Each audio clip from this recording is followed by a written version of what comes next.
First public notice that was ever made of Shakespeare was from a grub street writer, Robert Greene, who called him an upstart crow, beautified with our feathers. In the book, under that title on the board. Is the beautified feathers thing because Greene knew that Shakespeare was the Earl of Oxford? Absolutely not. Not even close. The Earl of Oxford published poetry, okay? And it wasn't any good. I mean, had Oxford been able to get a play put on, he would have broken a leg to do it. I mean, can you think of any human being that would, for any reason, not put his name on Hamlet? The Oxfordian thing, the anti-Stratfordian thing. What pisses people off about Shakespeare, what lies behind every controversy about Shakespeare, is rage. Rage over the nature and unequal distribution of talent. Rage that genius appears where it appears, for no material reason at all. Desiring a thing cannot make you have it. Now, the trouble with writing, if I may bring it up here in the English department, is we all do a little of it from time to time. Writing. And some of us start to think delusionally, maybe with a little time, a little peace, a little money in the bank, you get that room of your own, you think, well, shit, I might be a writer too. I mean, we accept genius in sports as something we cannot do, but it's no more likely that you could be a writer that you could be, what, an Olympic pole vaulter? Because what you have to be before you try to be a pole vaulter, hello, is a pole vaulter, no? Yeah. You are one. A pole vaulter? A novelist. No, I am not. For me to be a novelist, I would have to make a deal with myself that it was okay being a mediocrity in a profession that died commercially in the last century. All right, people do that. I am not one of them. If you take away nothing else from my class, from this experience, let it be this. If you're not a genius, don't bother. All right? The world needs plenty of electricians, and a lot of them are happy. I'll be fucked if I'll be a mid-list novelist getting good reviews from the people I give good reviews to. Let's have a look at Dexter. Dexter! An ordinary-looking young man with a what? Size 40 jacket, regular features, and decent dentition, is a second-ranked collegiate tennis player in the United States of America. How'd that come about, Dexter? You come from a tennis family? I started playing 5 years ago in high school because the tennis guys have the best weed. After you started tennis, how long was it before you were better than everybody? Before I was better than everybody or before I knew it? What happened when you noticed you were naturally better than everybody? I got interested in the game. That is an IQ breakpoint, brother. Right there. Do you remember Machiavelli? That would have been in September.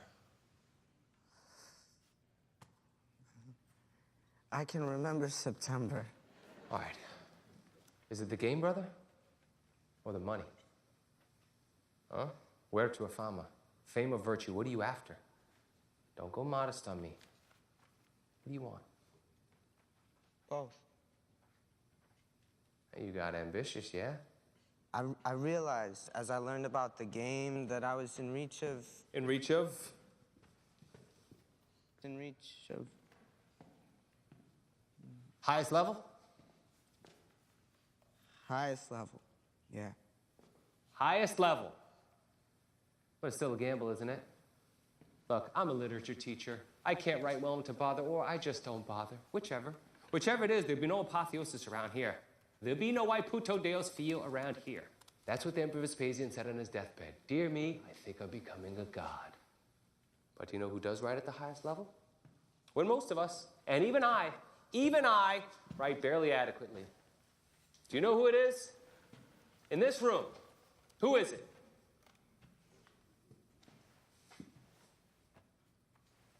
Don't give me that look.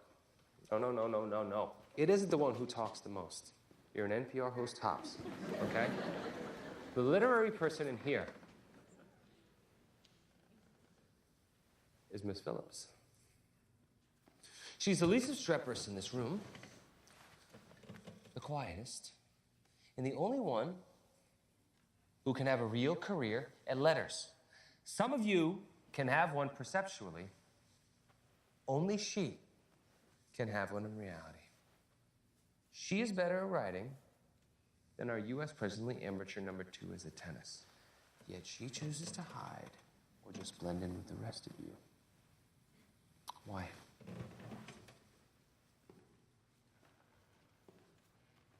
Why is that, Miss Phillips?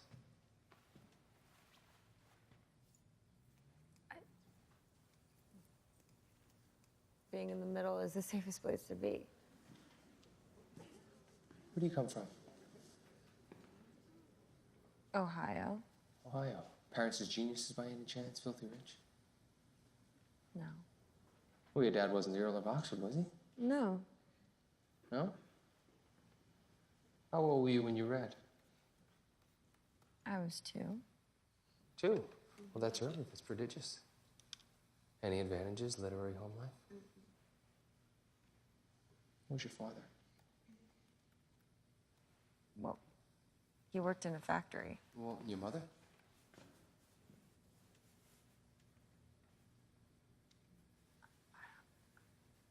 What? She was an alcoholic. She was insane. But wasn't your dad? I don't see how this is pertinent. No money, no advantages, no peer of the realm. You're not the Earl of Oxford, are you? No? Then why are you better than the rest of us? No, you look at me. You are better than the rest of us. If no one's told you yet you're a genius and an artist, let me be the first. Okay, I don't know if you can say that. Because I think it's subjective, man. I mean, we all have something to offer. Bullshit. Genius is magical, not material. If you don't have the magic, no amount of wishing will make it so. Miss Phillips, if you plan to continue to come to my class, you sit in the front where you belong, but don't bother showing up. Have a nice day.